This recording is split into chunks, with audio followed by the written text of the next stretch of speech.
티팟을 아세요? SBS JTBC도 티팟으로 듣고 YTN 연합뉴스 TV도 티팟으로 듣고 스포츠 채널 종교 방송도 티팟으로 최신가요, 팝, 클래식도 티팟, 라디오 방송도 티팟.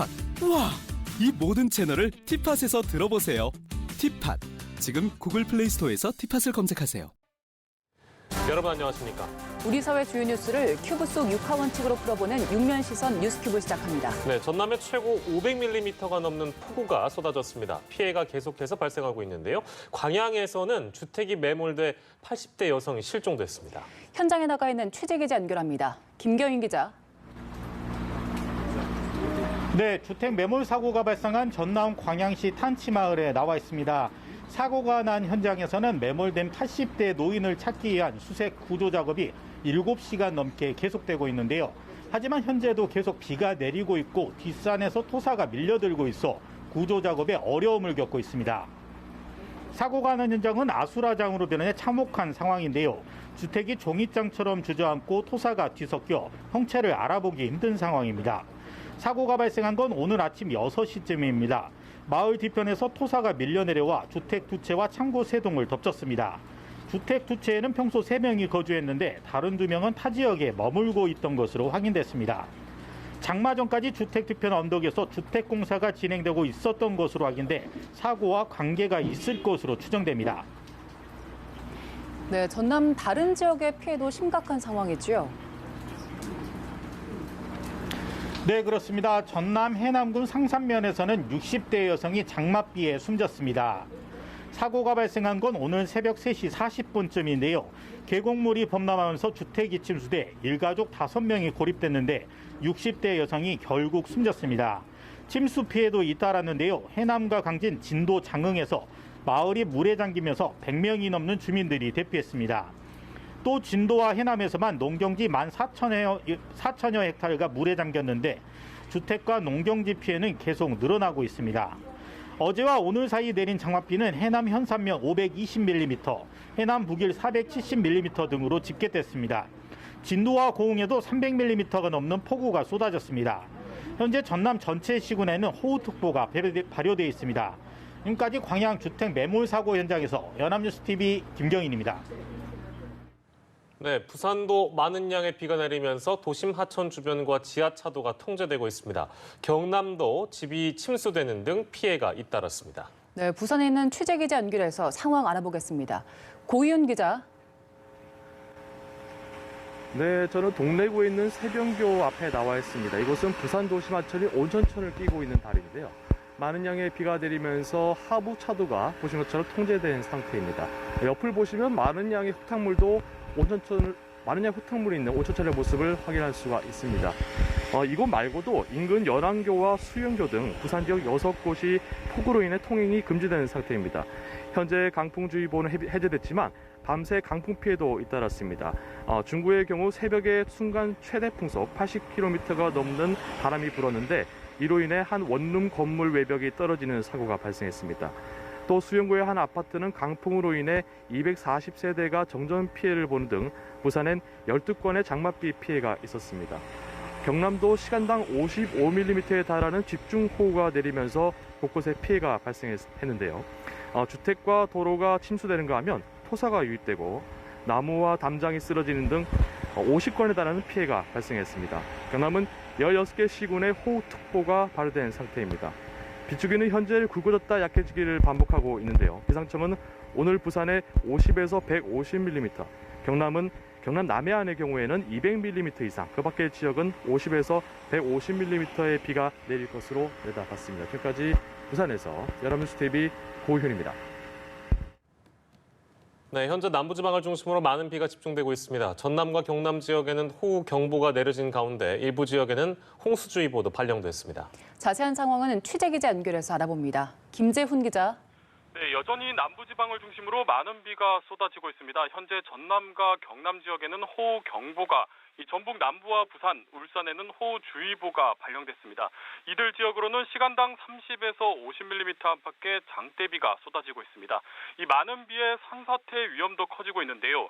이 전남 남해안 지역으로는 산사태 경보가 내려졌고, 이 경남 서부를 중심으로는 산사태주의보가 내려졌습니다.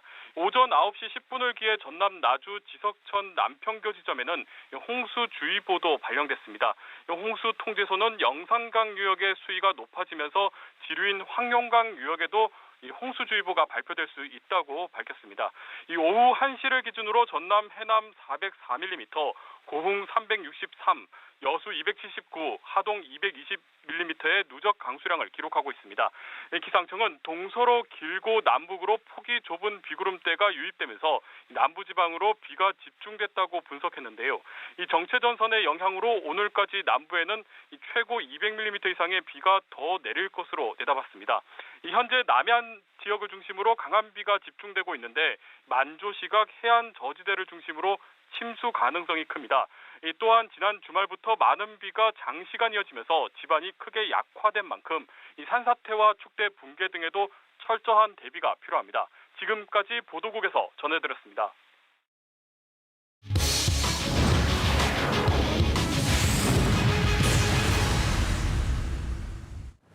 네, 지난 5월에 출산한 기본소득당의 용혜인 의원이 어제 생후 59일 된 아들을 안고 국회에 첫 출근했습니다. 이른바 아이 동반법 처리를 촉구하기 위해서인데요. 아이 동반법은 어떤 법안인지 또 해외에선 어떻게 다른지 오늘 용혜인 기본소득당 의원 연결해서 자세한 이야기 나눠보겠습니다. 안녕하십니까? 네, 안녕하세요. 기본소득당 국회의원 용혜인입니다. 예, 반갑습니다. 자, 59일 된 아들을 또 그 품에 안으시고 깜짝 등장하셔서 또 많이 화제가 되기도 했는데요. 우리 용 의원께서도 이제 등남을 하셨기 때문에 일찍 좀 축하드린다는 말씀 먼저 드리고요. 네, 감사합니다. 예. 이렇게 복직 첫 일정으로 아이와 함께 등원한 건 어떤 의미가 있다고 우리 국민들은 받아들이셔야 될까요? 네, 일단 제가 워킹맘으로서 출산 휴가와 그리고 재택근무를 마치고 국회로 복귀하는 첫 날이었는데요. 일과 그리고 육아, 가정에서의 일들 모두가 양립 가능하다. 그리고 그런 사회가 되어야 한다라는 취지에서 또 앞으로 많은 입법 과제들을 안고 있습니다. 예. 그 입법 과제들을 수행해야 하는 또 의무가 저에게 있고 또 동시에 국회에서부터 법과 제도를 만드는 국회에서부터 좀 그런 변화들을 만들어 가겠다라는 의미로 좀 이해해 주시면 좋을 것 같습니다. 예, 어제 의원님 첫 출근을 하신 건데 유모차 끌고 국회에 들어서면서 어떤 생각이 드셨습니까? 네, 사실 좀 막막하더라고요. 앞으로 어제를 시작으로 앞으로 종종 아이와 함께 출근을 해서 일을 해야 할 텐데 과연 그 균형을 잘 잡아가면서 잘 해낼 수 있을까? 또 아이가 너무 힘들지는 않을까라는 걱정도 되기도 하고요. 그런 의미에서 앞으로 펼쳐질 어떤 워킹맘으로서의 생활들이 좀 걱정되더라고요. 예.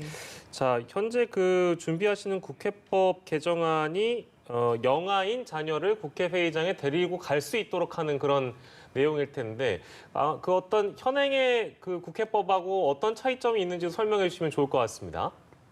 네, 현재는 국무위원과 국회의원들을 그리고 최소한의 필요한 인원들을 제외하고는 국회 본회의장에 출입이 금지되어 있습니다. 예. 국회의장이 필요하다고 허가하는 경우에는 국회 출입이 가능하도록 되어 있는데요. 지금처럼 좀 제한된 것이 아니라 만 24개월 이하의 수유를 필요로 하는 영유아의 경우는 부모와 함께 국회 본회의장에 출입 가능하도록 하는 내용을 담고 있습니다. 예. 의원님께서 아이와 함께 출근을 하면서 가장 불편했던 점이 어떤 건지도 궁금한데요. 어떤 점이 좀 불편하셨습니까? 네, 사실 아이와 함께 밖을 나간다는 것 자체가 좀 굉장히 큰 모험이더라고요. 정말 어제 저와 아들이 함께 대모험을 떠났다 돌아왔다라는 생각을 했는데요. 아이의 수유텀을 맞추고 낮잠 시간을 맞추고 또 각종 기저귀라던가 물이라던가 손수건 등등을 준비해서 바리바리 싸들고 나가야 하는 것이 그것부터가 좀 참 큰 난관이다라는 생각을 좀 많이 했었습니다. 네, 지금 그 국회에는 의원분들도 있지만 여러 젊은 보좌진 분들도 계시잖아요. 혹시 국회에 지금 따로 수유를 할 수 있는 시설이라든가 장치가 좀 있습니까? 네, 현재 이제 국회에는 7개의 수요실이 있는데요.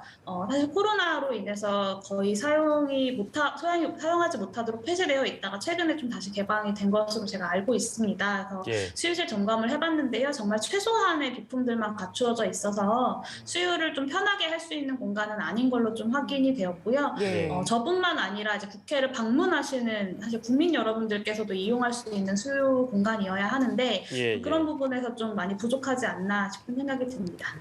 형식적이라는 말씀이시고 이제 그런 부분들을 좀 개선하기 위해서 여러 공적 지원들이 필요하다라는 말씀으로 저희가 이해를 할 수 있겠는데요. 근데 이제 이런 그 관련 개정안 낸 것이 20대 국회 때 다른 분이 있었네요. 신보라 전 의원. 근데 그때 당시에는 뭐 별다른 논의 없이 폐기가 됐던지라 일각에서는 그런 얘기도 하는 것 같습니다. 일종의 어떤 관심 끌기 아니냐, 단순 퍼포먼스 아니냐, 이제 그런 것에 불과하다라는 비판에 대해서는 어떤 말씀을 좀 주시겠습니까?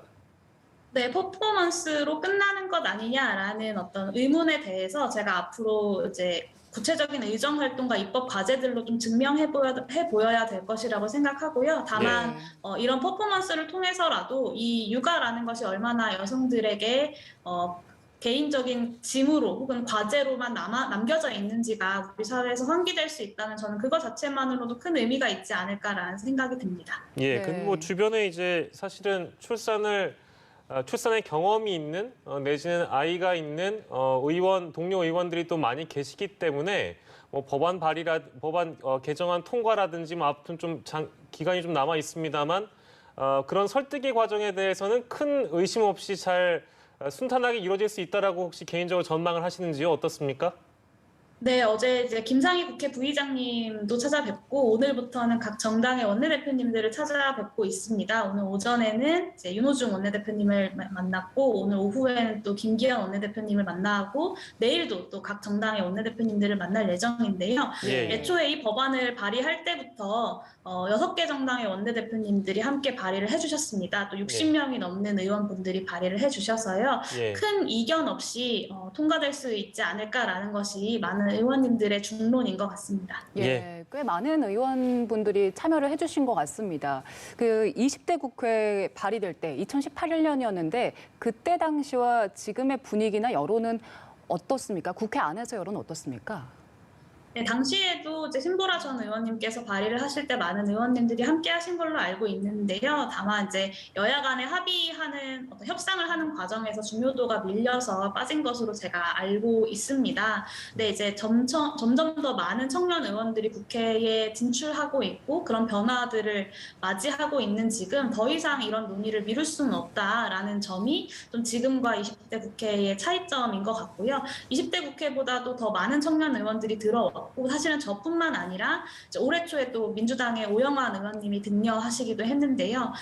여성 의원들뿐만 아니라 남성 의원들, 육아와 돌봄을 하는 남성 의원들에게도 해당이 될 수 있는 법안이기 때문에 좀 더 많은 공감대를 형성할 수도 있는 것 같습니다. 네, 지금까지 말씀 들어보면 뭐 굉장히 지극히 상식적인 그런 내용들인데 왜 기존에 이런 것들이 준비가 돼 있지 않았을까라는 의문이 좀 들기도 합니다. 뭐 요즘 시대에 들어서 그런 의문을 갖는다는 것이 좀 어찌 보면 슬픈 일이기도 한 것 같기도 하고요. 저희가 해외 사례랑 좀 비교해 보려고 하는데요. 해외에서는 어떤지도 좀 궁금한데 뭐 아예 울음이 없는 우리 국회와는 좀 다르게 다른 주요국 사례들은 어떻게 좀 연구를 해보셨습니까? 어떻습니까? 네, 일단 가장 유명한 사례가요. 2017년에 이제 오스트레일리아의 라리사 워터스 상원의원이 모유 수유를 하면서 연설을 하는 것이 화제가 되기도 했었습니다. 미국에서는 생후 10일의 아이가 엄마와 함께 이제 등원을 하는 것이 또 이슈가 되고 그것을 계기로 또 이제 영아들이 엄마 아빠와 함께 의회에 들어갈 수 있도록 하는 변화들이 일어나기도 했었습니다. 네. 실제로 금지하고 있는 나라들은 많지 않고요. 점점 더 많은 나라들이 육아와 돌봄을 하면서도 의정 활동을 할 수 있게끔 이것이 어떤 참정권을 더 실질적으로 확대하는 취지로 권리들을 보장하는 것으로 제가 알고 있습니다. 예, 또 다른 것이 보니까 출산 휴가가 있고 없고도 해외와 차이가 있더라고요. 현역 의원이 임기 중에 출산한 게 19대 국회에서 장하나 전 의원, 그리고 20대 국회에서 신보라 전 의원이었고 이제 세 번째로 의원님이십니다. 현역 의원에게 별도의 출산 휴가가 없는 걸로 알려져 있는데 해외는 지금 어떻습니까? 네, 해외 같은 경우는 각 나라마다는 다르지만 최소한의 출산 휴가를 의원들에게도 보장을 하고 있습니다. 그리고 이 출산 휴가를 사용하는 동안 의정 활동으로서 본회의에 참석해서 표결을 하지 못할 경우에 어떻게 하는지에 대한 고민들도 좀 많이 진전이 된 상태인데요. 예를 들면 대리 투표가 가능하게 하거나 아니면 이제 대신할 수 있는 의원을 지정할 수 있는 대리 의원을 지정할 수 있는 나라들도 있는 것으로 알고 있습니다. 네, 알겠습니다. 오늘 아이 동반법 처리를 촉구하기 위한 자리이기도 하고 뭐 더불어서 저희가 이제 관련 자료로도 많이 만나봤는데 아이가 굉장히 또 건강하게 출산돼서 지금까지 있다고 하니 참 마음이 좋은데요. 앞으로도 용 의원님의 활동 열심히 응원하도록 하겠습니다. 오늘 말씀 여기까지 드릴게요. 고맙습니다. 네, 감사합니다. 네, 기본소득당 용혜인 의원과 함께해봤습니다.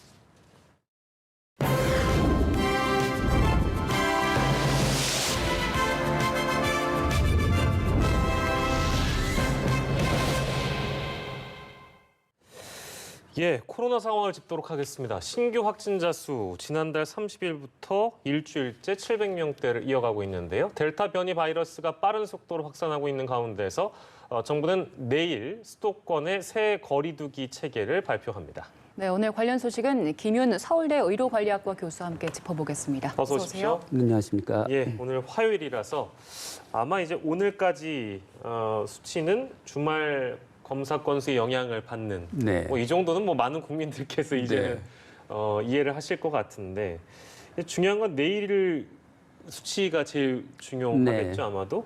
근데 현재까지 상황을 좀 분석해 볼 필요는 있는 것 같습니다. 지금 매주 어떤 정체기에 머물러 있다가 최근 들어서는 뭐 굉장히 그 확산세가 거세고 거기 그게 가장 큰 원인이 이제 델타 변이 바이러스다 이런 분석도 있는 상황인데 전체적인 분석을 좀 한번 해주시면 좋을 것 같습니다. 현 상황을 어떻게 좀 진단하실 수 있겠는지요? 네, 지금 그 정부가 발표한 그 감염 재생산 지수, 그러니까 확진자 한 명이 몇 명을 감염시키냐 하는 숫자가 이제 과거에는 뭐 0.8, 0.9대로 줄어드는 추세였다가 지금 1.2로 늘어났습니다. 그러니까 대개 한 5일 단위로 20%씩 증가한다고 보실 수 있는 상황이고, 예. 그 원인은 주로 이제 지금 현재 20대, 30대에서의 확진자 수가 급격하게 수도권을 중심으로 해서 늘어나고 있는 게 이제 원인입니다. 델타 변이는 그 정부 당국 발표에 의하면 이제 최근에 확진자 100명당 7명 정도가 델타 변이라고 알려져 있어서 델타 변이가 확진자 증가에 기여하는 부분이 있긴 하겠으나 지금 전체적인 증가가 델타 변이 때문이다라고 하기에는 그 숫자가 좀 적은 편입니다. 그래서 델타 변이는 지금 현재의 위협이라기보다는 좀 다가올 그 잠재적인 위협이라고 우리가 생각해야 될 것 같습니다. 예, 잠재적인 위협이라고 지적을 해주신 것처럼 지금 당장의 비율은 그렇게 높지 않지만 젊은 층을 중심으로 굉장히 빠르게 확산을 하고 있어서요. 앞으로 이제 장마가 끝나면 휴가철이잖아요. 그래서 휴가철 그리고 실내 생활을 하는 데에서 더 급속하게 번질 것이다 이런 우려가 있더라고요. 예, 전파력이 높기 때문에 아무래도 활동이 많으면 이제 그 감염자 수가 더 늘어날 가능성이 있는데요. 이제 휴가와 방학이라고 하는 게 한편으로는 이제 여기저기 활동량이 좀 늘고 서울 수도권 인구가 지방으로 옮겨가는 이동하는 이제 요인들이 있긴 하겠으나 또 우리가 그 주간에 직장 생활이나 일상적인 사회 경제적인 활동을 하면서 사람들과 어울리고 같이 밥 먹고 뭐 이런 또 요인들이 있어서 어느 쪽이 더 위험하다라고 뭐 이렇게 판단하기 쉽지 않은 것 같습니다. 근데 과거에 우리가 휴가나 방학이나 했던 시점을 보면 물론 방역 당국이 이제 여러 가지 대비를 하고 많은 준비를 해서이긴 하겠지만 확진자 수가 급격히 늘어났던 적이 별로 없었습니다. 그래서 그런 점들을 고려하면 또 이제 휴가철 방역 대책을 좀 정부가 과거에 했던 것처럼 좀 잘하면 네. 급격한 증가가 휴가나 방학 때문에 일어나지는 않을 수도 있다고 생각을 합니다. 예, 네. 근데 이제 당국이 파악하기로는 어떤 증가 델타 변이 확진자 증가폭이 거의 2배, 매주 2배라고 네. 하니까요. 이게 지금 차제에 어떤 그 확실한 대책이 마련되지 않는 한은 지금의 추세로 봤을 때는 이게 계속해서 늘어날 수밖에 없다라는 계산이 네. 나올 수밖에 없는 그런 전망인지라 네.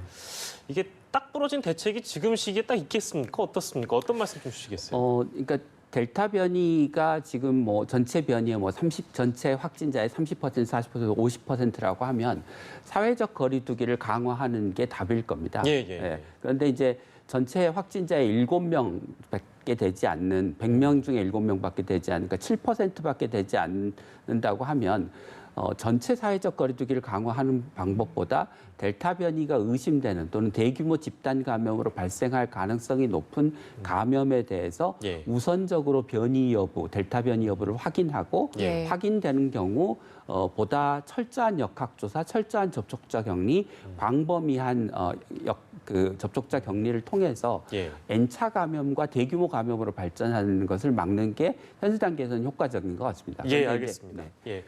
그 말씀 더 이어갈 텐데요. 저희는 중앙방역대책본 브리핑 듣고 와서 김인 교수와도 함께 하겠습니다. 가보시죠. 5개 가량 진행하고 일정상 청장과 백신 교환 관련된 부서 배석자 분들이 이석할 예정입니다.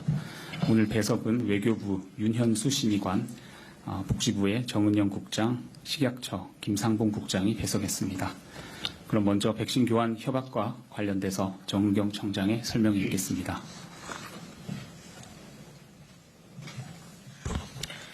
안녕하십니까. 질병관리청장입니다. 오늘 정례 브리핑에 앞서 이스라엘과의 백신 교환 협약에 대해서 말씀드리겠습니다. 범정부 백신 도입 TF는 이번 달 7월 이스라엘 정부로부터 화이자 백신 70만 회분을 공급받고 오는 9월에서 11월까지 순차적으로 반환하는 백신 교환 협약을 오늘자로 체결하였습니다. 우리나라는 화이자 백신을 유통할 수 있는 콜드체인은 물론 유효기간 내에 70만 회분을 충분히 접종할 수 있는 기반을 갖추고 있습니다. 또한 예방접종 참여율이 높아 단기간에 접종을 마무리할 수 있다는 점을 고려하여 한국, 이스라엘 간의 백신 교환이 성사되었습니다. 한국, 이스라엘 양국은 그간의 외교적 노력을 통해 쌓아온 양국 간의 신뢰를 바탕으로 코박스 출범 논의 시부터 유사 입장국으로서 수시로 비공식 협의를 긴밀히 갖고 백신 협력을 논의해 왔습니다. 올해 5월 이스라엘 외교장관 방한 등 다양한 계기에 한국, 이스라엘 양자 간 백신 협력 방안을 논의하였으며 이 같은 노력을 바탕으로 백신 교환을 추진하게 되었습니다. 이번에 도입되는 교환 백신 활용 방안 등에 대해 설명드리겠습니다. 이스라엘과의 백신 교환을 통하여 공급되는 화이자 백신 70만 회분은 7월 7일 오전 7시 15분에 인천공항에 도착할 예정입니다. 이번 도입된 백신은 이미 우리나라에서 허가를 받은 벨기에 생산분이며 이스라엘에서도 7월 접종에 활용하고 있는 백신입니다. 도착 후에 신속하게 접종에 활용할 수 있도록 즉시 통관을 완료하여 긴급 사용 승인을 하고 식품의약품안전처에 자체적인 품질 검사를 마치고 국내 접종 기관으로 배송하여 7월 13일부터 예방접종에 활용할 예정입니다. 이번에 공급되는 화이자 백신 70만 회분은 7월에 공급될 예정인 백신 1000만 회분과 함께 예방접종에 사용하여 국내 예방접종 속도를 높이도록 하겠습니다. 먼저 수도권 방역 안정화를 위해 서울, 경기 지역을 대상으로 7월 13일부터 지자체 자율접종을 조기에 시행합니다. 특히 확진자가 집중된 서울, 경기 지역에 화이자 백신 34만 명분을 공급하여 7월 13일부터 2주간 대민 접촉이 많은 직군에 대한 단기 집중 접종을 시행할 계획입니다. 이를 위해 해당 지자체별로 대민 접촉이 많아 전파 위험이 큰 직종 등 대상군을 선정하여 7월 13일부터 예방접종 센터에서 접종을 시작합니다. 이와 함께 7월 말에 시행되는 지자체 자율접종의 규모를 확대하여 시행할 계획입니다. 당초 7월 말에 44만 명 규모로 계획되었던 지자체의 자율접종은 이스라엘 도입 물량을 반영하여 80만 명으로 확대하여 시작합니다. 당초 7월 28일부터 접종 예정이던 교육, 보육 종사자 중에 어린이집, 유치원, 그리고 초등학교 1, 2학년 교직원과 돌봄 인력 38만 명에 대한 접종 일정을 앞당겨 7월 13일부터 전국 예방접종 센터에서 접종을 시작합니다. 사전 예약은 7월 8일부터 7월 10일 18시까지 진행되며 예약 대상자에게는 내일까지 개별 문자로 예약 방법을 안내해 드릴 예정입니다. 정부는 이스라엘로부터 받은 화이자 백신 70만 회분은 국내 백신 접종이 상당 부분 진행될 것으로 예상되는 시점인 9월부터 11월까지 순차적으로 반환할 예정입니다. 1년 반 이상 코로나19 대유행이 이어지고 있으나 아직까지 전 세계적인 백신 공급은 제한적인 상황입니다. 백신이 전 세계 적재적소에 효율적으로 사용될 수 있도록 정부는 백신 교환을 적극 활용할 계획입니다. 4분기에는 충분한 백신 물량을 가지고 접종을 시행하겠다고 말씀드린 바 있습니다. 이 과정에서 여분의 백신이 발생한다면 우리 정부는 백신이 필요한 다른 나라에 적극적으로 백신 교환을 진행하고 코로나19 극복을 위해 다른 국가들과 적극적으로 협력하도록 하겠습니다. 감사합니다. 네, 그럼 백신 교환과 관련된 질의응답 먼저 진행하겠습니다. 현재 두 분 기자님 질문이 있습니다. 혹시 백신 교환과 관련된 질의 답변을 먼저 진행하겠습니다. 첫 번째 중앙일보 이우림 기자님 질문 있습니다. 이스라엘 화이자 백신과 관련되어서 질문 주셨습니다. 지난달 19일 팔레스타인 자치정부는 이스라엘이 보내온 화이자 백신 9만 회분을 받았다가 검수 과정에서 기술적 조건이 충족되지 않았다며 돌려보낸다라는 밝힌 바가 있습니다. 이번에 한국과 스와프를 맺은 백신이 이 백신과 동일한 것인지 혹시 아직 확인되지 않았다면 이런 우려는 어떻게 보는지 설명해 달라고 했습니다.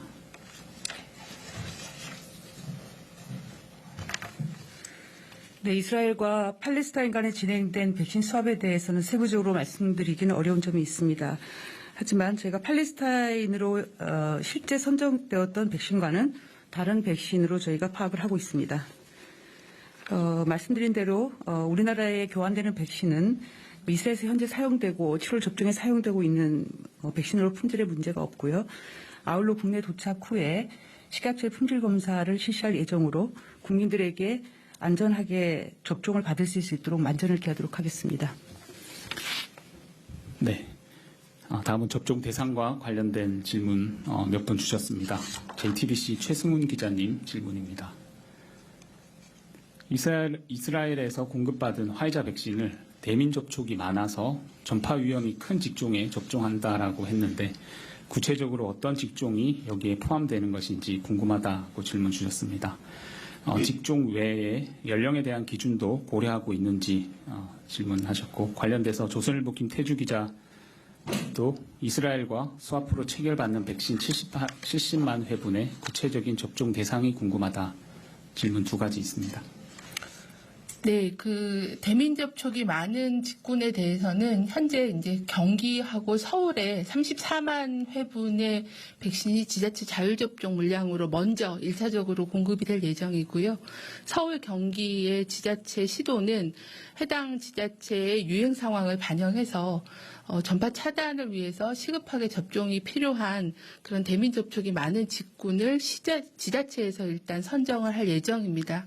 그래서 이 부분은 지자체가 선정하고 아마 접종 계획을 별도로 발표드릴 예정이기 때문에 구체적인 세부 계획이 마련이 되면 지자체별로 보고를 드리도록 하겠습니다. 네, 연령 기준에 대해서도 현재 50세 이상에 대한 접종은 7월 말부터 계획이 되어 있기 때문에 이거보다 좀 더 시급하게 직종으로 접종을 해야 된다고 하면 그런 부분들도 포함해서 먼저 접종을 진행할 수도 있을 거라고 판단하고 있습니다. 두 번째 질문에 70만 회분에 대한 접종 계획인데요. 아까 말씀드린 그 수도권 방역 상황을 고려해서 지자체 자율 접종의 물량을 1차적으로 34만 회분을 서울 경기에 공급해서 7월 13일부터 공급하는 데 1차 쓰게 되고요. 그리고 제가 정확하게 숫자를 초등학교 1, 2학년과 어린이집 그리고 유치원의 교사에 대해서는 저희가 접종 예정으로 되어 있는 그 일정을 조금 앞당겨서 접종을 시행하는데 물량이 쓰일 예정입니다. 제가 정확한 물량은 확인해서 말씀을 드리겠습니다. 네, 그리고 나머지는 이제 저희 그 지자체 자율접종으로 들어가게 된 물량으로 일부 반영해서 사용을 하게 될 예정입니다.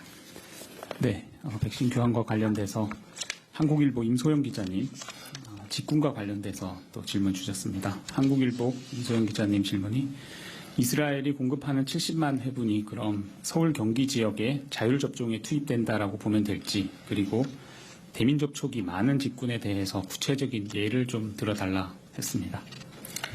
네, 제가 아까 이제 서울 경기 지역에 자율접종으로 공급되는 물량은 34만 회분이 공급될 예정이고요.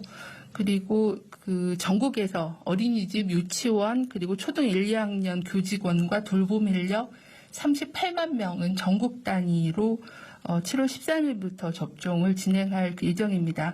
아마 이 대상자는 당초에는 6월 달에 아스트라제네카 백신으로 접종하려고 계획되었다가 이제 접종이 일정이 변경된 대상군으로 저희가 이미 명단을 확보하고 있기 때문에 조기에 접종을 진행할 수 있어서 좀 더 일찍 접종을 당겨서 시작하는 걸로 진행을 할 예정입니다. 네. 대민 접촉이 많은 직군에 대해서는 예를 들면 운수 종사자라거나 아니면 환경미화원이라거나 이런 여러 가지 직종이 있을 수는 있습니다. 근데 해당 지자체에서의 어떤 방역 상황, 최근의 유행 상황 등을 고려해서 대상자를 선정할 거기 때문에 각 시도의 계획은 별도로 말씀을 드리도록 그렇게 하겠습니다. 네, 세 분 정도 기자님 질문 답변 드리고 방대본 정례 브리핑을 진행하겠습니다. 네, 중앙방역대책본부에 다녀왔습니다. 정부가 이스라엘과 백신 교환 협약을 오늘 체결했습니다. 이에 따라서 이스라엘이 우리나라에 화이자 백신 70만 회분을 공급하게 되는데요. 활용 방안에 대한 언급이 있었습니다. 이미 허가받은 벨기에 생산본을 들여오고 도착 후에는 허가 절차를 진행한 뒤 백신 접종을 합니다. 해당 백신이 7일 오전에 도착해서 13일부터 예방접종에 활용이 되고요. 1차로 34만 회분이 서울 경기 지역을 중심으로 지자체 자율접종에 쓰일 예정입니다. 더불어 대면 접촉이 많은 직군을 대상으로도 접종이 됩니다. 네, 이 내용을 중심으로 브리핑이 좀 이어졌고요. 현장에서도 여전히 브리핑이 진행 중인데 궁금하신 분들은 유튜브 연합뉴스 TV 채널 들어가시면 저희 본방송과 따로 접해보실 수 있다는 말씀 참고로 드리겠습니다. 저희가 현장을 좀 다녀오려고 하는데요. 코로나19 감염 확산을 선제적으로 막기 위해서 젊은 층이 붐비는 곳에서 이른바 찾아가는 선별진료소가 운영되고 있습니다. 네, 현장에 나가 있는 차승은 기자 연결합니다. 차승은 기자. 네, 서울 강남구 대치동 한티글린공원에 나와 있습니다. 제 뒤에는 찾아가는 선별진료소가 운영되고 있는데요. 코로나19 진단검사를 받기 위한 시민들의 발걸음이 이어지고 있습니다. 최근 젊은 층의 코로나 감염이 크게 늘면서 서울시는 찾아가는 선별진료소를 추가로 설치했는데요. 기존에 있던 송파구 가락공원을 포함해 이곳 대치동 한티글린공원과 강남역, 마포 홍익문화공원 등 3곳이 추가됐습니다. 청년들뿐만 아니라 청년들이 붐비는 음식점과 주점에서 일하는 노동자들을 선제적으로 검사해 감염 확산을 막으려는 취지입니다. 요즘 학원과 집단 감염이 나오고 있는 만큼 시는 이곳을 시작으로 노원 등으로 찾아가는 선별진료소를 확대 설치할 계획입니다. 이곳에서 만난 서울시 관계자는 무엇보다 방역수칙을 준수해달라고 거듭 당부했습니다. 직접 들어보시죠. 식당이라든지 이런 데서 지나치게 많이 그 방역 수칙을 어긴다든지 이러면 그 확진자가 많이 발생할 가능성이 있으니까 그런 것 좀 주의해 줬으면 좋겠습니다. 네, 검사도 중요하지만 방역 수칙을 잘 지키는 것도 중요할 텐데 지금 검사를 받고 있는 시민들은 어떤 반응을 보이고 있습니까? 네, 문을 연 9시부터 5시간가량 이곳 찾아가는 선별진료소를 찾은 시민은 총 100여 명입니다. 어제 하루 동안 200명이 넘게 이곳을 찾았다고 하는데요. 오후가 지나면 검사자는 더 늘어날 전망입니다. 이곳이 학원가가 인접하고 있어 학생과 학부모도 많이 보이고 있는데요. 시민들 대부분은 찾아가는 선별진료소가 편리하다며 긍정적인 입장입니다. 시민들의 반응 들어보겠습니다. 원래 멀리 가서 불편했었는데 여기 가까운 데 생기니까 좋았어요. 찾아가는 선별진료소는 짧게는 5일, 길게는 4주 동안 운영됩니다. 아울러 서울시는 감염자를 조기에 발견하기 위해 보건소 선별진료소 운영 시간을 연장합니다. 보건소 선별진료소는 평일은 오후 9시까지, 주말은 오후 6시까지로 늘려 시민들이 코로나 진단검사를 받을 수 있게 할 계획입니다. 지금까지 찾아가는 선별진료소에서 전해드렸습니다. 인천 미추홀구의 한 초등학교에서 수십 명의 코로나 확진자가 발생하면서 방역당국이 전수검사에 나섰습니다. 지금까지 23명이 양성 판정을 받았습니다. 자세한 내용은 현장 취재기자 연결해서 들어보겠습니다. 장효인 기자. 네, 저는 인천 미추홀구 인주초등학교에 나와 있습니다. 이 학교에서 20명이 넘는 코로나19 확진자가 발생해 방역당국이 선제 검사를 벌이고 있습니다.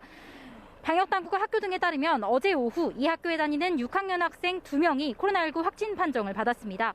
이후 방역당국이 6학년 6개 학급 중 3개 학급 55명을 대상으로 검사를 한 결과 현재까지 21명이 추가 양성 판정을 받았습니다. 이 중 학생은 20명, 교사는 1명입니다. 나머지 33명 가운데 5명은 미결정 판정을 받아 검사 결과를 기다리고 있습니다. 최초 확진 판정을 받은 학생이 속한 학급과 다른 학급이 지난주 운동장에서 함께 체육 수업을 받은 것으로 알려져 추가 확진이 우려되는 상황입니다. 네, 확진자들과 접촉한 다른 학생이나 교직원들 그리고 가족들에 대한 검사도 필요할 텐데요. 잘 진행이 되고 있습니까? 네, 제 뒤로 보시는 것처럼 천막과 그리고 방호복을 입은 사람들이 분주하게 움직이는 모습을 보실 수가 있는데요. 바로 이동식 선별진료소, 이른바 워크스루 선별진료소입니다. 오늘 오전 9시부터 이곳에서 학생과 교직원, 그리고 이들의 가족 등 3천여 명을 대상으로 전수검사가 진행되고 있습니다. 아이들이 부모님 손을 잡고 불안한 표정으로 검사를 기다리고 있는데요. 현재까지 1,400여 명이 검사를 마쳤습니다. 현장에서 만난 보건소장의 이야기 함께 들어보시겠습니다. 학교 선생님께서 아이들 관찰을 특히 어린 초등학생들은 아이들 관찰을 좀 잘 해주시기를 바라고 가족들은 최대한 동선을 줄여서 다중인들이 많이 가는 장소는 가지 않고 생활 방역 수칙을 철저하게 잘 지켜주시기 바라고. 아직 최초 확진자들의 감염 경로가 알려지지 않은 가운데 방역당국은 역학조사를 이어가고 있습니다. 인천 미추홀구는 델타 변이 바이러스 감염 가능성을 파악하기 위해 방역당국에 관련 조사를 요청했다고 밝혔습니다. 인천시 교육청은 우선 인주초등학교와 소속 병설 유치원을 원격 수업으로 전환하고 확진자 발생 추이에 따라 등교 수업 재개 여부를 결정할 방침입니다. 지금까지 인천 미추홀구 인주초등학교에서 전해드렸습니다. 예. 저희는 코로나19 상황 계속해서 김윤 서울대 의료관리학과 교수와 짚도록 하겠습니다. 인천 초등학교 저희 현장을 다녀와 봤는데요. 이 얘기를 좀 먼저 해보도록 하겠습니다. 20명이 넘게 발생했고 감염 경로 파악되지 않는 상황이고 전수 검사를 하고 있는 그런 상황인데 당연히 추가 확진자가 나올 가능성이 높아 보입니다. 어떻게 좀 전망을 하세요? 이미 이제 검사를 같은 학년 6학년 학생들을 대상으로 해서 이제 한 결과 한 23명 정도가 이제 감염된 것으로 조사가 됐고요. 네. 증상 발현일이 4일, 5일이었다고 하고 이제 우리가 보통 증상 발현 이전의 코로나 바이러스의 경우 2, 3일 정도 잠복기에서의 그 전파력이 있기 때문에 그 시기에 이제 얼마나 접촉이 있었느냐에 따라서 감염의 규모가 달라질 것 같습니다. 근데 보도에 의하면 그 체육 수업을 뭐 실내에서 했다고 하는데 네. 그게 만약에 그 감염력이 있는 잠복기, 그러니까 2일, 3일 요 부근에 체육 수업이 이루어졌으면 이게 그 약간 좀 큰 규모의 감염이 발생할 가능성이 있고 예. 그보다 더 이전이라면 상대적으로 그 감염이 뭐 소수의 감염에 그칠 수 있을 것 같습니다. 네. 인천 상황을 좀 짚어봤고요. 그리고 앞서 저희가 브리핑을 함께 듣고 왔는데 네. 이스라엘과 백신 네. 스와프를 체결했습니다. 일단 이 브리핑은 어떻게 보셨습니까?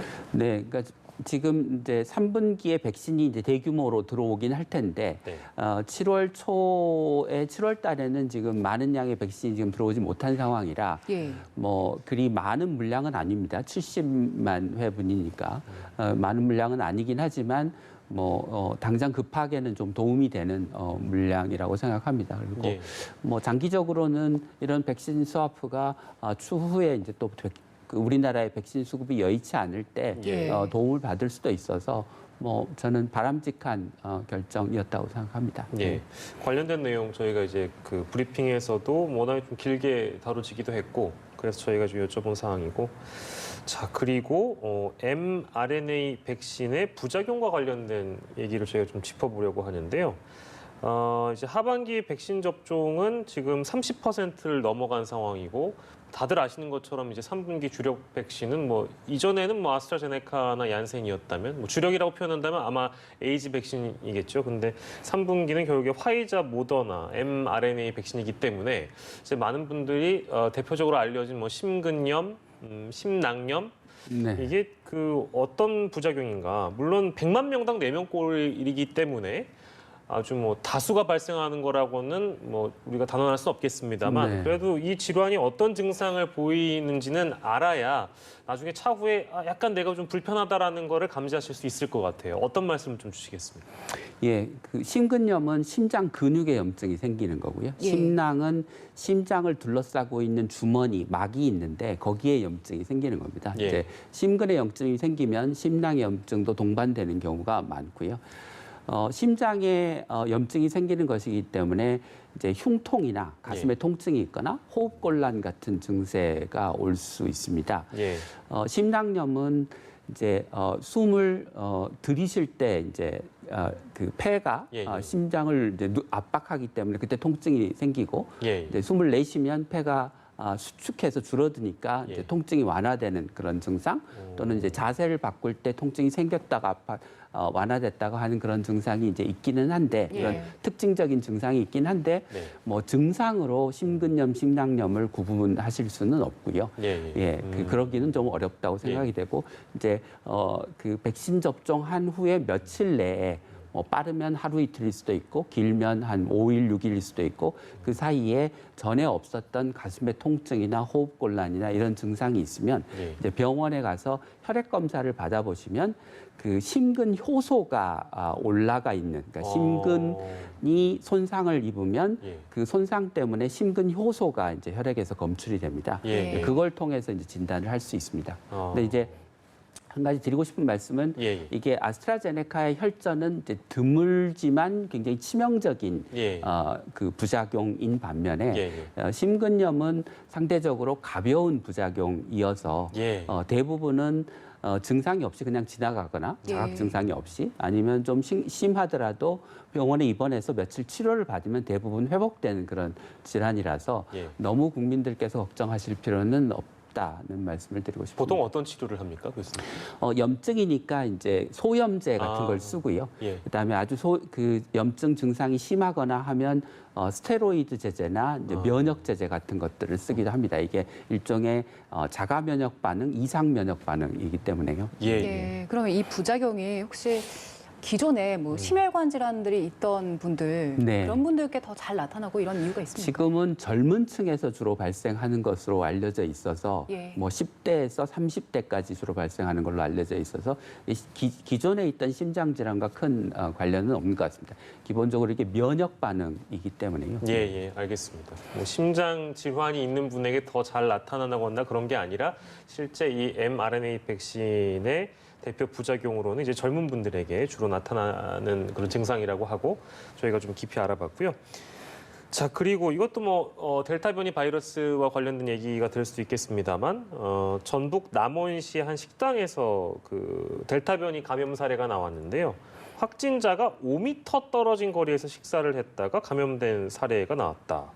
이거 물론 이제 요즘에 좀 덥기 때문에 네. 실내에서 환기를 하지 않고 에어컨을 가동을 하게 되면 그 내부에서 그 확진자가 나오는 사례들, 그거는 사실 저희가 뭐 지난해에도 많이 뭐 어떤 카페 사례라든지 기타 네. 뭐 등등의 사례에서 많이 접해가긴 했습니다만 델타 변이이기 때문에 뭐 물론 이 에어컨이라는 동일한 조건 하에 뭐 모르겠습니다. 이게 변이 바이러스이기 때문에 더 빠르게 더 확산될 우려가 있다 이렇게 봐도 되는 겁니까? 어떻습니까? 그러니까 전파력이 높다고 하는 것은 이게 바이러스가 우리 몸에 들어왔을 때 더 빨리 증식하기 때문에 예. 이제 소량의 바이러스가 들어오더라도 이게 감염이 되거나 뭐 좀 발전을 할 가능성이 높다는 거죠. 이제 그런 의미에서 그 에어컨 바람을 타고 이제 바이러스가 포함된 침방울이 날아가서 이제 다른 사람에게 뭐 다른 사람의 호흡기를 네네네네. 통해서 전파가 되면 이제 감염될 확률이 높을 수는 있을 것 같습니다. 예. 그래서 이 문제를 이제 해결하기 위해서는 에어컨을 틀더라도 이제 자주 환기를 하면 이게 실내에 바이러스가 포함된 침방울의 농도가 결국은 문제이기 때문에 그 환기를 통해서 이제 부분적으로 해결을 할 수 있을 것 같습니다. 예, 이게 마치 이제 델타 변이 바이러스에 대한 우려들이 워낙에 많이 나오다 보니까 이제 일종의 일각에서는 어떤 보도들은 뭐 물론 이제 이게 잘못된 제목이라고 저도 생각합니다만 뭐 델타 변이 바이러스는 마치 스쳐도 감염이다. 네. 그런 게 아니라 이제 네. 에어컨이라는 뭐 밀폐된 환경에서는 델타 변이 바이러스든 기존의 코로나19 바이러스는 똑같이 확산 잘 옮겨갈 수 있는 그런 네. 구조나 환경이 된다. 네. 이제 이런 말씀이신 그렇죠. 것이죠. 네. 알겠습니다. 옮겨가는 건 똑같은데 우리 몸에 들어왔을 때 그쵸. 변이가 더 잘 증식하는 거지. 예. 뭐 이게 무슨 기존 바이러스와는 달리 뭐 짧은 기간 스쳐서 뭐 전파된다 이런 건 아니라는. 알겠습니다. 소수의 오해를 좀 바로잡고자 더불어 말씀드렸고요. 코로나19 상황 저희가 오늘 짚어봤습니다. 김윤 서울대 의료관리학과 교수와 이 시간 함께했습니다. 고생하셨습니다.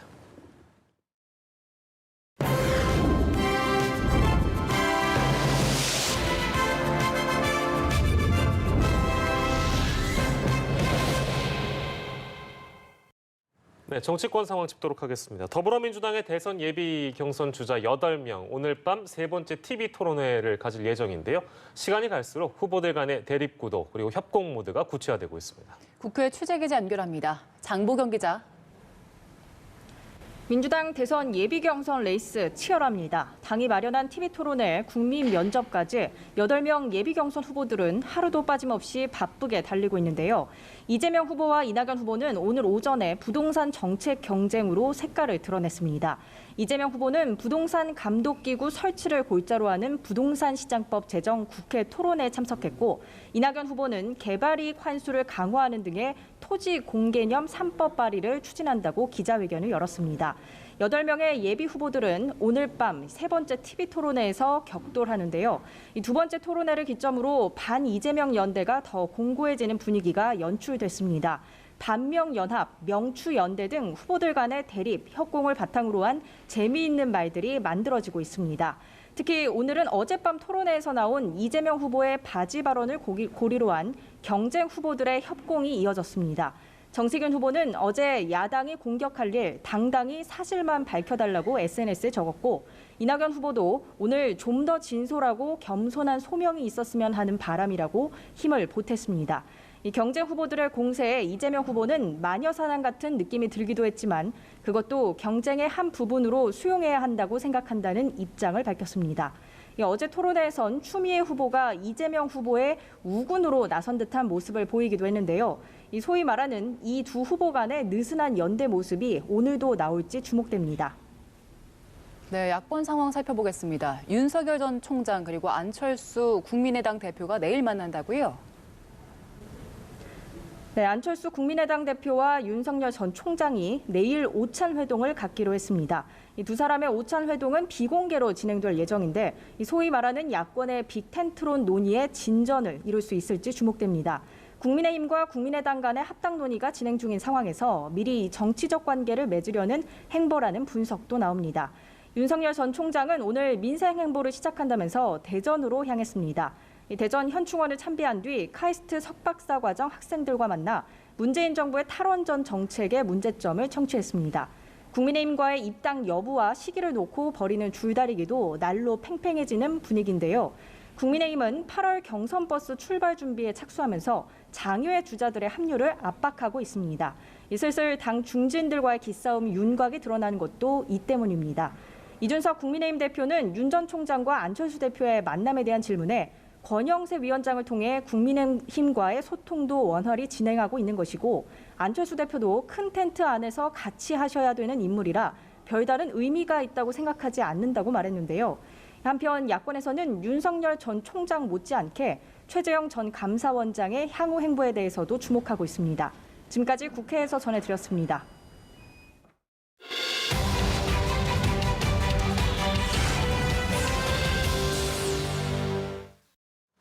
네, 오늘의 사건 큐브 시작하도록 하겠습니다. 큐브 속 사건 큐브로 만나보시죠. 네, 첫 번째 큐브의 키워드는 누가라는 키워드를 가지고 왔습니다. 누구일까요?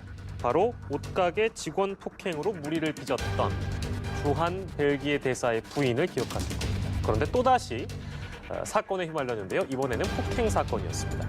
환경미화원과 몸싸움을 벌인 것으로 알려졌는데요. 어떤 배경이 있는지 알아보도록 하겠습니다. 오늘의 사건 큐브는 손정혜 변호사, 최진봉 성공회대 교수와 함께하겠습니다. 어서 오십시오. 안녕하세요. 예, 또 이분이 사건면에 등장을 했습니다. 지난 4월에 옷가게에서 그 옷가게 직원을 폭행한 혐의로 연루가 된 적이 있었죠. 이번에는 또 다른 폭행 사건인데 환경미화원과 몸싸움을 벌였다. 어떤 일이었습니까, 교수님? 그러니까 지난 5일에 있었던 일이고요. 9시 25분 아침에 환경미화원하고 이 벨기에 그 부인이죠. 대사 부인이 충돌이 있었던 것 같습니다. 아마 이제 서로의 주장은 이렇습니다. 이 환경미화원이 청소를 하고 있었던 것 같아요. 그러다가 청소하다가 아마 빗자루가 몸에 닿았다는 걸로 시비가 시작된 것 같아요. 그러니까 벨기에 대사 부인이 자신의 몸에 빗자루가 닿았다 그러면서 화를 냈고, 그래서 서로 이제 언쟁이 시작되다 보니까 서로 밀치게 됐고요. 환경미화원 되시는 분이 아마 벨기에 대사 부인을 밀쳤던 것 같아요. 그래서 넘어졌다고 하는 건 인정이 된 상황이고요. 그런데 이제 환경미화원 측에서 뭐라고 얘기하냐면 대사 부인이 먼저 뺨을 때렸다는 거예요. 그래서 이제 화가 나서 본인은 밀쳤다고 얘기를 하고 있고요. 또 하나는 2주 전에도 미화원에게 휴지를 던진 적이 있었다. 그렇게 지금 미화원은 주장을 하고 있습니다. 그리고 이제 또 환경미화원은 이유 없이 내 도시락을 차고 간 적도 있었다. 이제 본인이 도시락을 가지고 있었는데 그걸 차고 간 적도 있었다고 얘기를 하고 있어서 서로가 이제 약간 의견이 부딪히는 부분이 있는데 인정된 부분은 밀쳐서 대사 부인이 넘어진 건 분명한 것 같고요. 나머지 부분에 대해서는 지금 환경미화원 측에서는 이유 없이 내 도시락도 차고 뺨도 먼저 때리고 휴지도 던지는 등 본인은 상당히 모욕적인 행동을 한 것에 대해서 화가 나서 그런 일이 벌어졌다고 주장을 하고 있습니다. 예, 당시 상황을 설명해 주셨는데 환경미화원 분의 주장에 따르자면 이제 대사 부인이 먼저 뺨을 때린 것이고 그래서 밀쳤고 법적으로 보면 이제 쌍방폭행이라는 거 아니겠어요? 그래서 그 경찰이 그 사건 종결 처리를 한 겁니까? 어떤 겁니까? 일단은 양쪽에서 상대방에게 외력을 가했기 때문에 폭행죄가 각각 성립하는데 현장에서 우리 모두 처벌을 원하지 않는다라고 이야기했기 때문에 폭행죄는 반의사 불벌죄라고 처벌을 원하지 않으면 처벌할 수가 없습니다. 그래서 사건이 종결 처리됐는데 이후에 이제 이 환경미화원께서 이제 경찰 민원실에서 내가 이런 일이 있었다라고 상담을 하는 과정에서 일이 알려진 것으로 보이고요. 또 그 과정에서 벨기에 대사가 오히려 이제 병원 치료를 받았다, 병원을 갔다 이런 이야기도 있는데 이 환경미화원은 이제 공원관리인이라고도 이제 이야기를 하시더라고요. 일단은 뭐 우리가 예전 속담 중에 지렁이도 밟으면 꿈틀댄다고 하잖아요. 도시락을 발로 차고 지디기고 여러 가지 행동을 해서 나도 화가 나서 이렇게 같이 폭행을 했다라고 진술하고 있습니다. 그렇군요. 근데 면책특권 얘기가 또 나옵니다. 저번에 그 옷가게에서 그 폭행한 것도 폭행 사건에 연루됐을 때도 면책특권을 행사했기 때문에 처벌을 피해간 것이잖아요. 근데 이번에는 뭐 그 면책특권 얘기가 또 나올 일은 없겠습니다만 물론 종결 처리가 된 상황이기 때문에 그래도 뭐 폭행 연루가 됐습니다만 계속해서 어떤 처벌을 피해가는 상황은 어떻게 좀 봐야 될까요? 일단 국민적인 시각이 굉장히 중요할 것 같습니다. 그 당시에 점원 폭행 사건에서도 많은 사람들이 공분을 샀고요. 면책특권 포기해야 된다 이런 주장들도 많았었는데 실제 면책특권 포기하지 않았고 대사관을 통해서 간접적인 사과문만 게시를 했었습니다. 네. 그리고 자숙할 것이라고 모두 다 기대하고 있는 이 상황에서 또다시 또 공원을 관리하는 분의 뺨을 때렸다는 측면에서는 이게 조금 폭력 성향이 조금 지나치다 또는 어느 수준에서는 좀 폭력성을 저감시키는 어떤 치료를 받아야 되는 거 아니냐 이런 목소리도 나오고 있는 상황이고요. 어찌됐든 이 벨기에를 대표해서 와 있는 분들이라고 한다면 조금 더 자숙하고 성숙한 모습을 보여야 되는데 매우 안타깝고요. 그러다 보니까 이 면책특권 개정해야 된다 목소리 굉장히 높습니다. 그렇습니다. 이제 이번 사건도 마찬가지입니다만 저는 이렇게 사람의 뺨을 왜 자꾸 이렇게 때리시는지 모르겠고요. 분노 조절에 문제가 있는 게 실제 아닌가. 근데 이건 사실 너무 많이 보도가 됐고 다른 방송에서도 이런 의문점들을 제기하시기 때문에 저 역시도 그런 의문이 들어서 말씀을 드린 겁니다.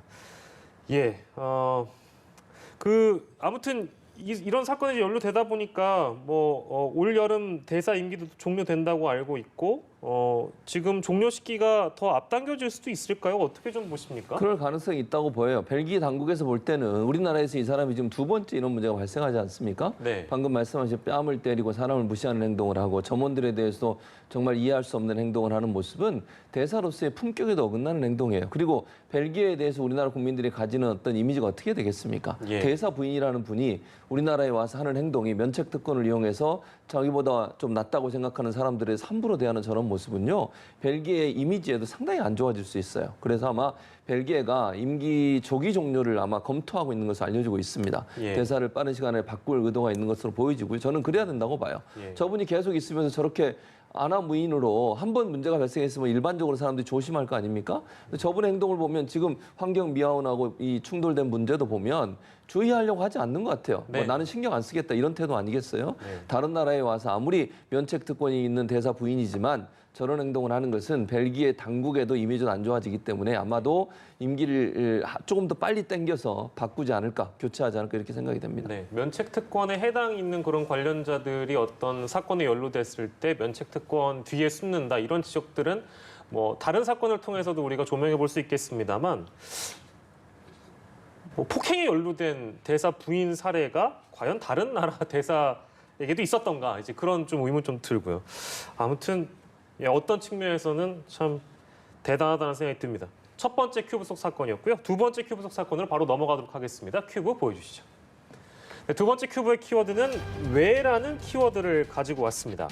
지하철에서 한 여성이 쓰러졌지만 주위에 남성들이 이를 지켜만 봤다는 목격담이 올라와서 네티즌들 사이에서 갑론을박이 벌어졌습니다. 어떤 사연인지 자세히 만나보도록 하겠습니다. 지난 4일 온라인 커뮤니티 게시판에 올라온 글이 화제가 되고 있는데요.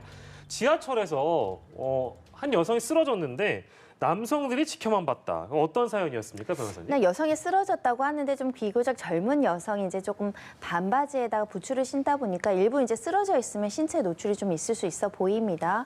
그 상황에서 남성들이 저 상황을 봤으나 부축을 하거나 어디에 구조를 하려는 시도를 하지 않았던 상황으로 보이고요. 이를 지켜보다가 결국에 이제 주변에 있었던 젊은 여성들, 중년 여성들이 이 여성을 부축해서 도와서 이제 나갔다. 이런 인터넷 글이 이제 화제가 된 상황이었습니다. 그랬군요. 그래서 그 글에서는 여기에 그 남성들이 이 쓰러진 여성을 외면한 거 아니냐, 지켜만 본 거 아니냐 이제 이런 비판 쪽의 글로 이제 추측이 됩니다만 이 해당 게시물을 두고 갑론을박이 굉장히 뜨거워서요. 저희가 해당 글을 접한 남성들의 댓글을 그대로 저희가 컴퓨터 그래픽을 좀 이렇게 준비를 해봤는데요. 함께 좀 보실까요? 한 네티즌은 이런 얘기를 했네요. 남자가 쪼잔하게라고 할 문제가 아니죠. 여자들이 적극적으로 나서주는 게 좋다. 왜 이렇게 됐을까? 그걸 한번 생각해보자라고 또 적었고요. 어떤 댓글은 한 10년 전이었으면 도와줬을 가능성이 높았을 텐데 이젠 아니다. 남자들도 학습을 했다. 그러니까 뭘 학습했는지는 저거에 대한 해석을 잠시 뒤에 또 해볼 거고요. 심지어 또 한 네티즌은요. 심폐소생술 교육받고 그러니까 자신을 일컫는 것 같아요. 나는 이제 심폐소생술 교육도 받고 이수증도 있는데 이게 심정지 상황이어도 이 여성분을 건드리는 것 자체가 좀 그렇다. 응급 구조를 해서 살려내도 나중에 법원에 끌려다니고 회사도 잘리고 이런 뉴스를 많이 내가 봤다. 그래서 아무튼 나설 수가 없었다라는 댓글이 있는 것 같습니다. 이게 좀 놀랍기도 한 그런 내용인데 뭐 일부 네티즌들 이제 이런 댓글에 대해서 아니 그래서 사람이 쓰러졌는데 이런 고민을 하고 있는 게 맞냐라는 의견도 있는 것 같아서요. 최진봉 교수께서는 왜 이런 현상이 벌어졌다고 분석을 하십니까? 이제 아무래도 이제 요즘 성추행 이런 부분들에 대해서 민감한 사회 아니겠습니까? 어떤 네. 형태로든 이제 여성이 그런 부분에 불쾌함을 느꼈다고 하면 그 자체가 성추행으로 인정될 수 있는 여지가 많은 상황이기 때문에 네. 물론 이제 저는 이 상황 같은 경우에 만약 응급한 상황이라면 그런 부분들이 고려되면 안 된다고 저는 생각하지만 예. 이제 여성이 쓰러진 상태에서 여성의 상태가 어느 정도인지를 전혀 정확히 알 수 없는 상태고 혹시나 이 남성들이 이런 얘기가 갑론을 하는 것은 여성들이 여성의 신체를 접촉해서 뭔가 부축을 하거나 아니면 도와주는 것은 별 문제가 없을 수 있지만 네. 남성이 쓰러진 여성, 그것도 젊은 여성의 신체를 접촉했을 때 추후에 그 문제가 다른 문제로 비화되지 않을까 하는 우려가 있다고 보여져요. 이제 그런 문제가 사회적으로 분위기가 이제 형성됐다고 하는 문제 때문에 아마 이런 갑론을박이 있는 것 같습니다. 예. 생명을 구하는 건 정말 저는 중요하다고 생각하고요. 네. 응급한 상황이라면 그런 문제를 고려할 문제는 아니라고 생각해요. 다만 이제 남성들 입장에서 거기에 대한 어떤 그 불만 표시도 조금 있는 것 같고요. 예. 본인들이 적극적으로 도와주고 싶어도 그런 문제가 나중에 논란이 돼서 본인이 또 경찰서 조사받으러 다니고 또는 혹시나 또 여성이 원치 않는 신체적 접촉을 통해서 본인이 피해를 당할 수도 있다 또는 처벌받을 수 있다고 하는 그런 어떤 걱정, 위기감 이런 부분들이 사실은 이런 상황을 만들어냈다라고 지금 토로하고 있어서 예. 이 부분은 상당히 좀 민감한 부분이기도 하고 또 여론이 상당히 부딪히는 부분이다 이렇게 말씀드릴 수 있습니다. 그렇습니다. 남성들로 보이는 네티즌들이 이 해당 글에 달았던 댓글들을 소개해드리면서 왜 이런 생각을 하는가 이제 그 배경에 대한 말씀을 최진봉 교수께서 주셨는데요. 그러니까 사례가 없는 건 아니었습니다. 이렇게 실제 최근에 쓰러진 여성을 부축했다가 성추행범으로 몰린 사례가 있긴 있었거든요. 해당 남성이 얘기하기를 여성이 넘어지길래 아무 생각 없이 일으켜줬다. 일으켜준 것일 뿐인데 이게 강제추행 혐의로 재판에 넘겨진 사례가 있었던 겁니다. 이제 이런 사례들을 기사로 접한 몇몇 남성들로 보이는 이 네티즌들이 그래서 이제 남자들도 학습한 거 아니냐 이제 이런 댓글을 단 것 같아요. 근데 이 재판 결과는 결국에 무죄를 선고받은 거죠, 변호사님? 1심에서는 신체를 접촉할 만한 근거가 부족하다라고 이제 무죄를 선고를 했고요.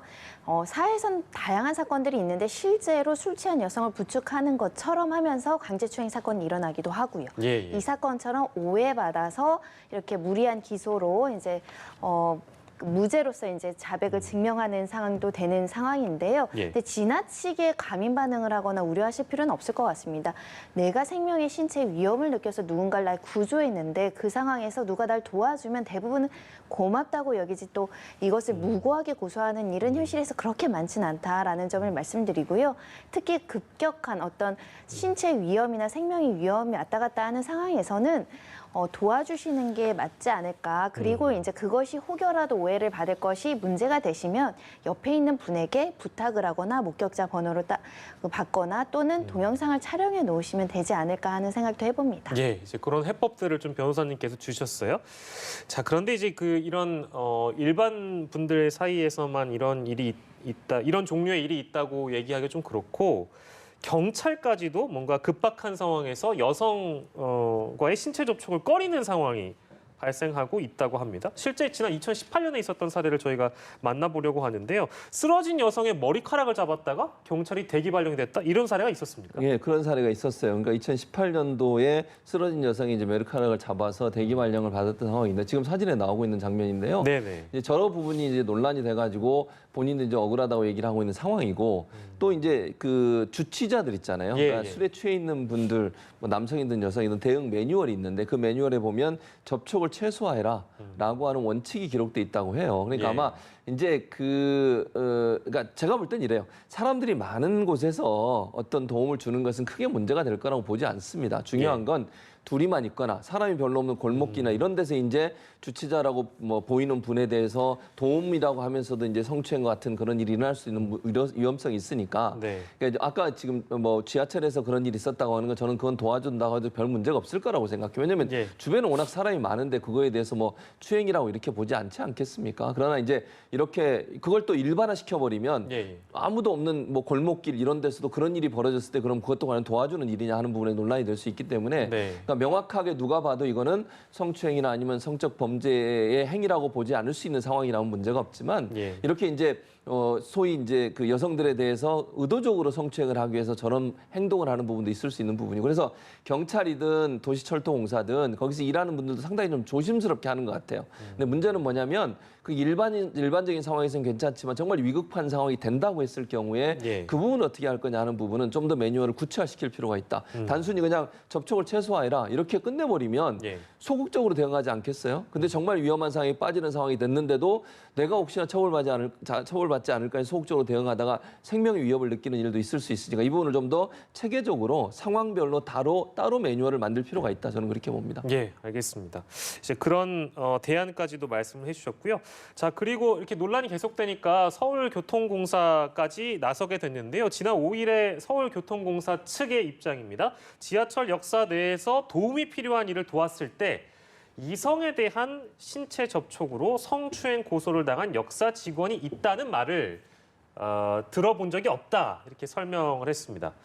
예, 그렇다면 뭐 지하철에서 이제 누군가 쓰러지는 등 급박한 상황이 발생했을 때 주위 사람들이 도와야 할 법적인 의무가 있는가 이제 이 부분도 좀 궁금하긴 한데요. 해외에서는 이제 이런 사례가 발생하면 처벌을 받는 경우도 있다고 해서 어떤 말씀 좀 주시겠어요? 그러니까 소위 말하는 착한 사마리안법이라고 하죠. 구조 불이행죄라고 하는데 우리나라는 현재까지는 구조 불이행죄는 없습니다. 그러니까 법률상 신분상 관계 때문에 구조를 꼭 해야 되는 의무 있는 자가 아닌 이상은 일반 시민이 모르는 사람이 저렇게 쓰러져 있다고 해서 구조하지 않아도 처벌할 수 있는 근거 구조는 없지만 해외 사례를 보시면 이제 프랑스나 독일, 네덜란드 이런 데들은 내가 구조한다고 큰 손해를 보는 게 아닌데 이 사람이 급박한 상황이면 구조를 할 의무를 부과하고 구조하지 않으면 형사처벌하고 있거든요.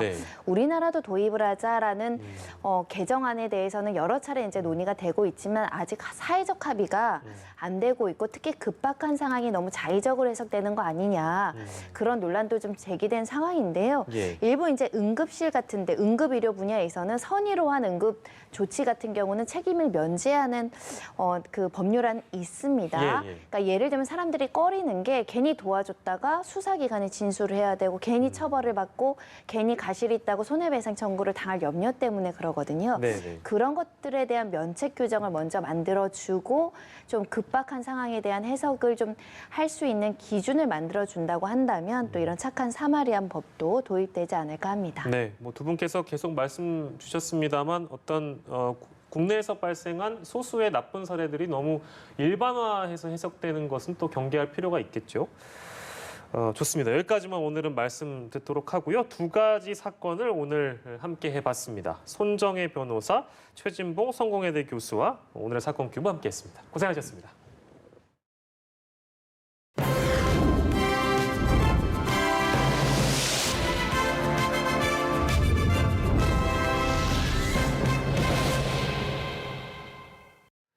네, 미국에서는 지역별 백신 접종률 차이에 따라서 코로나19 확산 양상이 달라지고 있습니다. 보건 전문가들이 우려해온 지역별 분화 현상, 즉 두 개의 미국이 현실이 된 건데요. 정선미 기자가 보도하겠습니다. 미국 비영리 단체 코비드 액트 나우가 만든 코로나19 위험도 지도입니다. 고위험 지역으로 분류된 곳은 아칸소, 네바다, 미주리주 등 12곳. 이 지역들은 백신 접종률이 40% 이하로 낮고 전염성이 강한 델타 변이가 많이 퍼진 것으로 드러났습니다. 반면 나머지 36개 주는 중위험 지역으로 분류됐고 매사추세츠와 버몬트주 등 2곳은 저위험 지역으로 평가됐습니다. 저위험 지역은 주민 80% 이상이 백신 접종을 마쳤고 델타 변이도 적었습니다. 백신 접종률에 따라 코로나19 확산 양상이 달라진 것입니다. I heard even on the news this morning, someone said, something post-pandemic. And I was like, we're not post.